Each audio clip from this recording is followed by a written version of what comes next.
महाराष्ट्र में अब एकनाथ शिंदे को उद्धव ठाकरे का सहारा लेना ही पड़ेगा।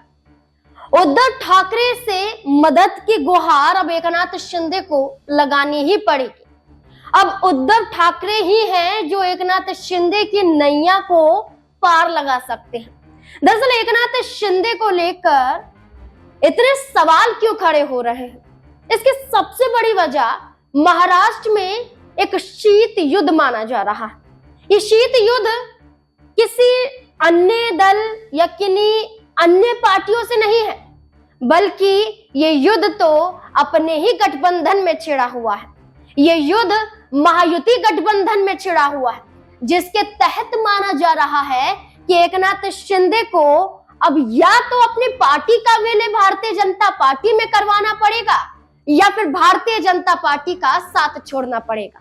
दरअसल बड़ा खुलासा उद्धव ठाकरे की सामना में हुआ है। सामना में ये दावा किया गया है राज्यसभा सांसद संजय राउत के जरिए कि एकनाथ शिंदे और केंद्रीय गृह मंत्री अमित शाह के बीच एक बड़ी बैठक हुई है और ये बैठक पुणे के एक होटल में हुई है।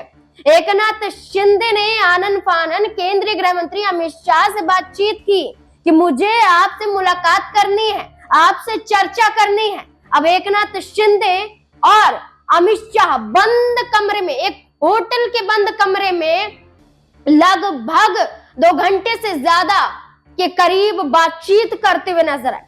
सामना में लिखा गया कि एकनाथ शिंदे कह रहे हैं कि आपने मेरे चेहरे पर चुनाव लड़ा, मुख्यमंत्री देवेंद्र फडणवीस को बना दिया। यहाँ पर अमित शाह कहते हुए नजर आते हैं कि तय हुआ था, चुनाव आपके चेहरे पर नहीं, प्रधानमंत्री के चेहरे पर लड़ा गया था। और अगर आपको इतना ही मलाल है तो अपनी पार्टी का विलय हमारी पार्टी में कर दीजिए।